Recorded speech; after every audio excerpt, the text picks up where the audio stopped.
Саламатсыздар, урматтуу достор. Сиздер менен Айжамал Мангелди жана Төстү Тасма. Бүгүн биз тост учурунда дайыма кааланган нерсе — ден соолук жөнүндө сөз кылабыз. Психикалык жана физикалык.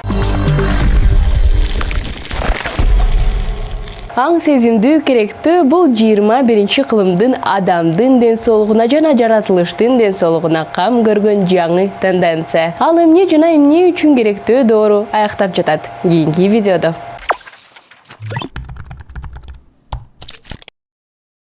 Аң сезимдүү керектөө бул 21 кылымдын жаңы тенденциясы. Бул эмне?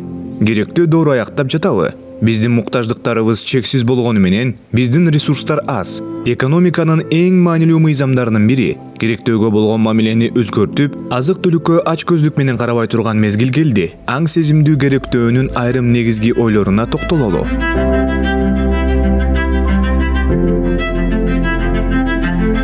Биринчи, бир жумага азык-түлүк сатып албаңыз. Кантсе да бул өнүмдөрдүн айрымдары кандайдыр бир жол менен кийинки дем алышка чейин ыргытылат. Экологиялык жактан таза болуп өстүрүлгөндөргө чарба продуктыларын тандоо, этти жаныбарлар оор шарттарда жашаган заводдордон эмес, эт даярдоо этикалык мамиле жасаган чарбалардан сатып алуу.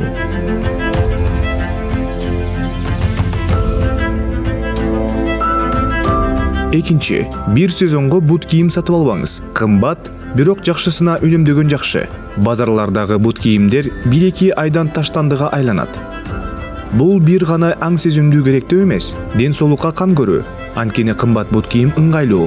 Синтетикалык кийимдерден толук баш тартуу, зыгыр буласынан, пахта жана жибектен кийимдерге артыкчылык берилет. Себеби дал ушундай кийимчен сиз өзүңүздү ыңгайлуу сезесиз жана ал кийимдер узак жашашат. Үчүнчү, пластик. Тактап айтканда, полиэтилен баштыктары. Чүпүрөк сумканы алып жүрүү такыр кыйын эмес. Бул жөн гана адаттын маселеси. Пластик түтүкчүлөр, идиштер бул керексиз таштанды. Аны көбөйтпөңүз. Денедеги скраптарды сода жана кофенин майлары менен алмаштырыңыз. Жакында дүйнө жүзү тырмак боёгунан баш тартышына толук ишенишет. Ал кадимки косметикалык май менен алмаштырылат деп айтылууда. Тырмактарыңыз дениз сак жана жакшы көрүнөт. Бешинчи жана негизги ой. Кереги жок нерсени сатып албаңыз. Эмоционалдык сатууларды жана кубаныч үчүн сатууларды унутуңуз. Капчыгыңызды алып, төлөйүн деп жаткан сайын өзүңүзгө 3 жолу суроо бериңиз. Мага бул нерсе чындыгында эле керекпи? Көпчүлүк учурларда жок деп жооп бересиз. Бул тенденция сизге жагабы? Бул пайдалуу деп ойлойсузбу?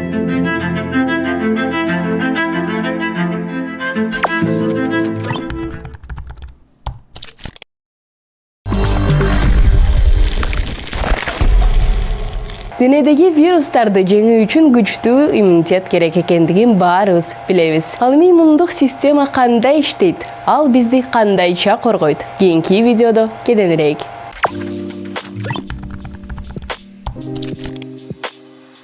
Сиздин колуңузга чиркей конду. Теринин астына химиялык затты сайып, ал каныңызды соруп баштайт. Эгерде чаккан жерде ыйлак жана кызаруу болбосо, мүнөздүү кычышуу менен коштолсо, анда сиз кан соргучтун иш-аракеттери жөнүндө ойлонуп да коймок эмессиз. Чаккандын кесепеттери абдан жагымсыз. Бирок ыйлаакча бул организмдин иммундук система тарабынан ишенимдүү корголушунун маанилүү көрсөткүчү. Бул организмге инфекцияларга жана ар кандай ооруларга каршы турат. Иммундук система бул денеңизди ар кандай коркунучтардан сактоо үчүн чогуу иштеген клеткалардын, ткандардын жана органдардын жыйындысы. Ансыз денебизге миллиарддаган бактериялар, вирустар жана токсиндер кол салып, натыйжада кагаздан кесилгенде же мезгилдик сууктан өлүп калышыбыз мүмкүн. Адамдын иммундук системасынын маанилүү компоненти бул лейкоциттер, миллиондогон коргоочу кан клеткалары.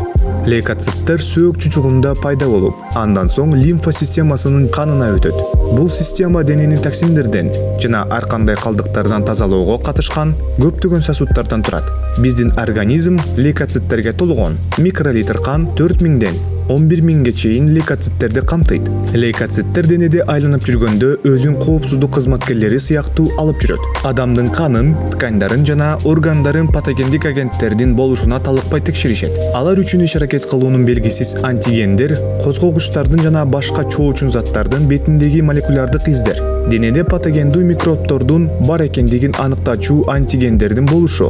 Лейкоциттер антигендердин бар экендигин аныктааны менен организмдин коргонуучу иммундук реакциясы бир нече мүнөттүн ичинде башталат. Биздин организмге ар кандай оору козгогучтар коркунуч туудурушу мүмкүн. Андыктан иммундук жооп ылайыктуу болушу керек. Демек, кол салуунун мизин кайтаруу үчүн лейкоциттердин ар кандай түрлөрүн колдонуу керек. Лейкоциттердин ар түрдүүлүгүнө карабастан, алар адатта 2 клетка тобуна бөлүнөт. Алардын ар бири өз алдынча согушат. Биринчи орунга фагоциттер киришет. Алар организмге иммундук жооп кайтарып, макрофагдарды жана дендриттик клеткаларды канга жиберишет. Денеде айланган бул клеткалар жолдо кездешкен бөтөн клеткаларды жутуу жолу менен жок кылышат. Патогендер сиңгенде фагоциттер баскынчылардын антигендери жөнүндө маалыматты талдайт жана организмдин коргонуусун башкаруучу лейкоциттердин экинчи тобуна лимфоциттерге өткөрүп беришет. Андан кийин Т лимфоциттер деп аталган лимфоциттер тобу денедеги жуккан клеткаларды издей башташат жана аларды дароо өлтүрүшөт. Ошол эле учурда В лимфоциттер жана Т жардамчы лимфоциттер уникалдуу антигендерден алынган маалыматтарды анализдеп, антителолор деп аталган белгилүү протеиндерди чыгара башташат. Андан кийин эң маанилүүсү болот. Ар бир антиген үчүн кулпунун ачкычы сыяктуу антигенге дал келген өзүнүн өзгөчө антителосу өндүрүлөт. Антитело антигенге жабышып, басып кирген клетканы жок кылат. В клеткалары ушундай миллиондогон антителолорду өндүрө алышат. Адам денесинде айланып, алар баскынчыларга кол салып, зыяндуу козгогучтарга жок кылынганга чейин күрөшүшөт. Ал ортодо иммундук система баскынчыларга каршы күрөшүп жатканда, бизде температура же шишик сыяктуу белгилер байкалат. Организмдин мындай реакциясы иммундук жооптун таасирин күчөтөт. Дене температурасынын жогорулашында бактериялар жана вирустар көбөйүүгө жана жайылууга жөндөмүн жоготушат. Анткени алар ысыкка өтө сезгич. Шишик бузулган клеткалардан атайын химикаттарды чыгара баштаганда пайда болот. Натыйжада жанындагы тканьдар суюктукка толот. Эдема пайда болгон жерге фагоциттер келе баштайт. Алар баскынчыларды жана бузулган клеткаларды сиңирип алышат. Иммундук реакциянын натыйжасында коркунуч бир нече күндүн ичинде зыянсыздандырылат. Кыязы бул оорунун өнүгүшүн токтото албайт. Бирок бул негизги нерсе эмес. Иммундук системанын негизги милдети оорулардын өмүргө коркунуч туудурушуна жол бербөө. Ден соолугубузду ар дайым көзөмөлдөп туруу менен иммундук система узак мөөнөттүү иммунитетти өрчүтүүгө жардам берет. В жана Т лимфоциттери антигендерди аныктаганда маалыматты келечекте ошол эле каршылашты таануу үчүн колдонушат. Эгер ошол эле козгогуч биздин денебизге кирип кетсе, анда клеткалар ошол замат тиешелүү антителолорду даярдап, организмге көбүрөөк зыян келтирбей туруп, козгогучту нейтралдаштырышат. Ушундай биздин организмде чечек сыяктуу көптөгөн ооруларга каршы иммунитет пайда болот. Бирок бул жөнөкөй эмес. Көпчүлүк адамдар аутоиммундук ооруларга чалдыгышат. Натыйжада иммундук система өз денесиндеги дени сак клеткаларга жаңылыш кол сала баштайт. Аутоиммундук оорулардын себептери так аныктала элек. Бирок алар ар кандай деңгээлде иммундук системаны бузуп, артрит, биринчи типтеги кант диабети жана склероз сыяктуу олуттуу ооруларды пайда кылары белгилүү. Бирок көпчүлүгүбүз үчүн өмүр бою дени сак иммундук система 300гө жакын ОРВИ жана башка көптөгөн инфекциялардын чабуулун ийгиликтүү токтото алат. Иммундук система болбосо, бул козгогучтар денебизге олуттуу коркунуч келтириши мүмкүн. Андыктан кийинки жолу суук тийгенде, чечиркейдин чагуусун тырмаганда иммундук системаңыз жөнүндө ойлонуңуз. Биз ага өмүрүбүз үчүн карызбыз.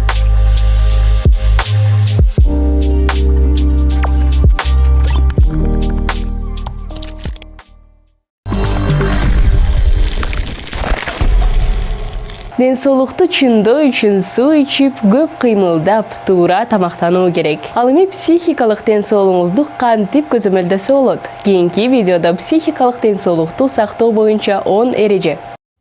Башкалардын ишине кийлигишпеңиз. Көпчүлүгүбүз башкалардын ишине тез-тез кийлигишип, өзүбүзгө кыйынчылыктарды жаратабыз. Муну биз колубуздан келгендин бардыгын жасап жатканыбызга жана биздин логикабыз бирден бир туура деп эсептегенибизге ишенебиз. Натыйжада биз менен макул болбогондорду сындап, аларды туура жолго салууга аракет кылабыз. Башкача айтканда, биздин жолго бирдей ой жүгүрткөн жана бирдей нерсени жасаган эки адам жок. Баарыбыз уникалдуубуз. Башкалар жөнүндө ойлонбошуңуз керек. өзүңөр жөнүндө ойлонгула. Кечирүүнү жана унутууну үйрөнүңүз. Бул жан дүйнө тынчтыгына жетүүнүн эң натыйжалуу жолу. Бизге туура эмес мамиле кылган адамга болгон терс сезимдерибиз көп болот. Бизди бир гана жолу таарынтканын унутуп, нааразычылыгыбызды күчөтөбүз. Жашообуз өтө кыска. Аны таарынычка коротпоо керек. Кечирип, алга умтула бериңиз. Коомдук кабыл алууну издебеңиз. Бул дүйнөдө эгоисттер жетиштүү. Алар жеке кызыкчылыктарын көздөбөстөн адамдарды сейрек баалашат. Анын үстүнө эч ким кемчиликсиз эмес. Анда эмне үчүн сиз мактаган сөздөрдү баалайсыз? Эмне үчүн таанылууну каалайсыз? Өзүңүзгө ишенгиле. Башкалардын мактоосу көпкө созулбайт. Өзүңүздүн милдетиңизди аткарууда адеп ахлак жана чын ыкластуулук жөнүндө унутпаңыз. Көрө албастык жөнүндө унуткула. Кызганыч жана көрө албастык биздин жан дүйнөбүздүн тынчтыгын кандайча буза турганы баарыбызга маалым. Сиз өзүңүздүн кызматташтарыңызга караганда көбүрөөк иштесеңиз дагы сиз эмес, алар жогорулады. Ага капаланыш керекпи? Жок. Башкаларды күнөөлөсөңүз эч жака кете албайсыз. Көрө албастык сизди тынчсыздануудан башка эч нерсеге алып келбейт. Эгерде сиз дүйнөнү өзгөрткүңүз келсе, өзүңүздөн баштаңыз. Айланаңыздагы дүйнөнү өзгөртүү үчүн жалгыз аракет кылбаңыз. Сиздин ийгиликке жетишиңиз күмөн, өзүңүздү өзгөрткүңүз жакшы эмеспи? Ошондо сизге жагымсыз чөйрө да жагымдуу жана гармониялуу болуп калат. Өзгөрүлбөй турган нерсени кабыл алыңыз. Бул кемчиликтерди артыкчылыкка айлантуунун мыкты жолу. Күн сайын биз колубуздан келбеген ыңгайсыздыктарга, кыжырданууга, ооруларга жана кырсыктарга калабыз. Биз аларды кабыл алганды үйрөнүшүбүз керек. Муну кабыл алуу менен сиз аны жеңе аласыз. Биз көп учурда аткара албай турган милдеттемелерди өзүбүздүн мойнубузга алып алабыз. Биз муну эгобузду канааттандыруу үчүн жасайбыз. Ошондуктан мүмкүнчүлүктөрүңүздү өлчөп, иш кылыңыз. Медитация менен машыгыңыз. Медитация ойлордон арылтат. Бул жан дүйнө бейкуттугунун эң жогорку абалы. Мени бошоңдотууга эч качан жол бербеңиз. Акыл эсиңизди позитивдүү жана пайдалуу нерсе менен толтуруңуз. Хобби менен алектениңиз. Эч тартынбаңыз же өкүнбөңүз. Убакытты текке кетирбегиле. Муну кылсамбы же кереги жокпу? Бул пайдасыз ички дебаттарга күндөрдү, жумаларды, ал тургай жылдарды текке кетирет. Бардыгын пландаштыруу жана эсептөө мүмкүн эмес. Анткени келечектеги бардык окуяларды алдын ала айтуу мүмкүн. Бир нерсе болбой калса, капаланмаңыз. Сиз ар дайым каталарыңызды оңдоп, кийинки жолу ийгиликке жете аласыз. Эгерде сиз тынчсызданып отура берсеңиз, ал сизди эч жака келтирбейт. Каталарыңыздан сабак алыңыз. Бирок өткөндү карманбаңыз. Эч качан эч нерсеге өкүнбөгүлө.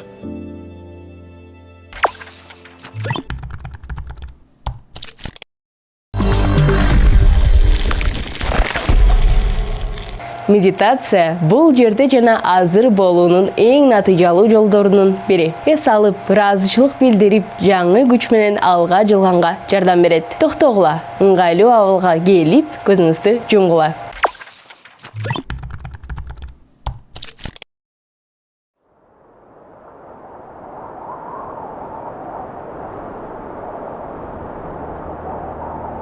Эмне үчүн адам кыйналат? Сизге чектөөлөрдү алып келген ой азапты жаратат.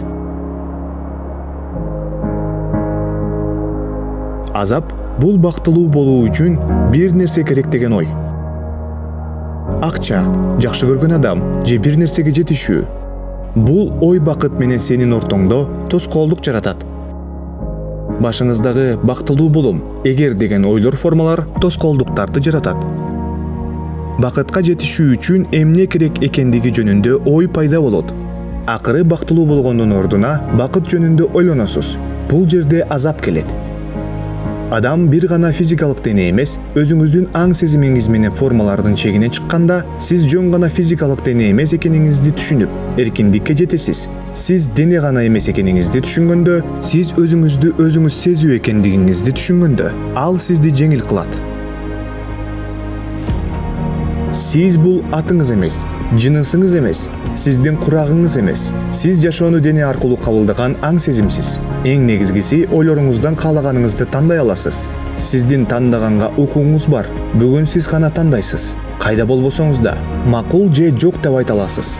Физикалык дененин кабылдагычтары аркылуу таанып билген жансыз. Сиз эркинсиз. Физикалык жактан натыйжага жетүү үчүн иш-аракеттерди жасайсыз. Бирок эркиндик бул ички энергетикалык абал. Чыңалууну бошотуш керек. Чыңалууну кое берип, жөн гана угуп, жөн гана сезип, жөн гана дем алыш керек. Жашоого кубаңгыла, жактырган нерселерди жасагыла. Сүрөт тартыңыз, ырдаңыз жана бийлеңиз, жаратыңыз, сүйүктүү кинолоруңузду көрүңүз. Монун бардыгы жаратууга бакытталсын, жашооңузда сүйүү болсун. Бактылуу болгула, ыраазы болгула. Азыр эркиндик, эртең жок. Ар бир көз ирмемиңизди майрамдагыла.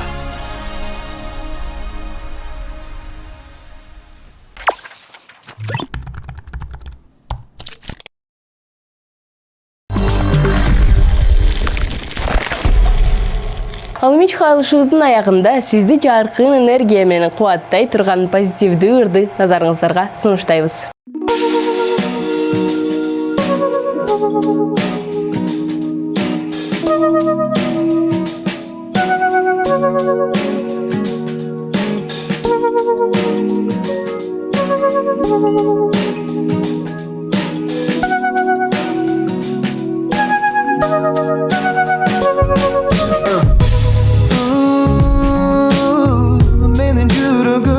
Çalındağın sezimde baylan Suyumdu sezdim be kayran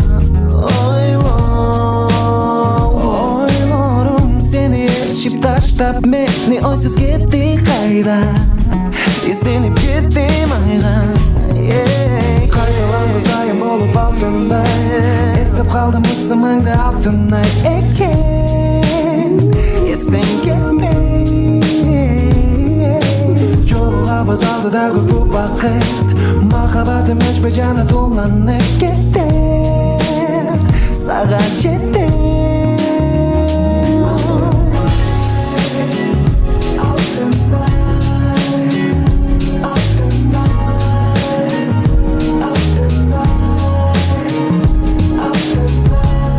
Özüngü dengedim ayga Göngüldü çığlıtkan çayga Sılık sözüm bolup payda Suyunu tabamın ayla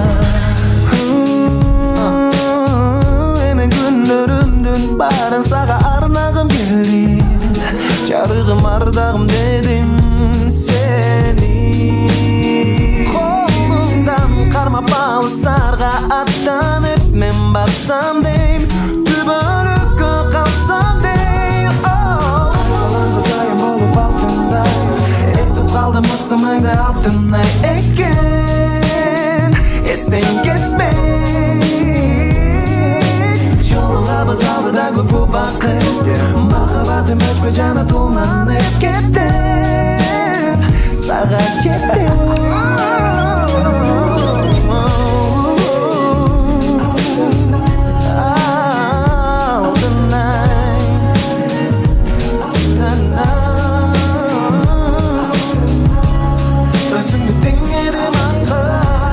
Gönlümde çığlıtkan çayla Sılık sözüm bolup payda Suyunu tabama dayla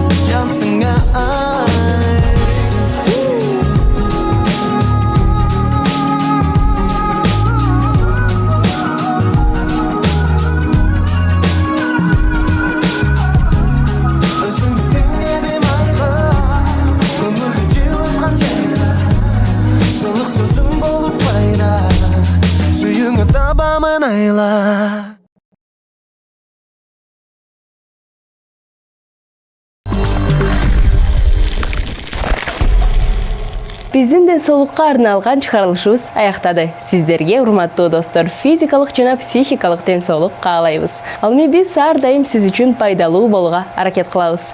Сиздер менен мен Айжамал Амангелди жана түстүү Тасма болдук. Жакында көрүшкөнчө.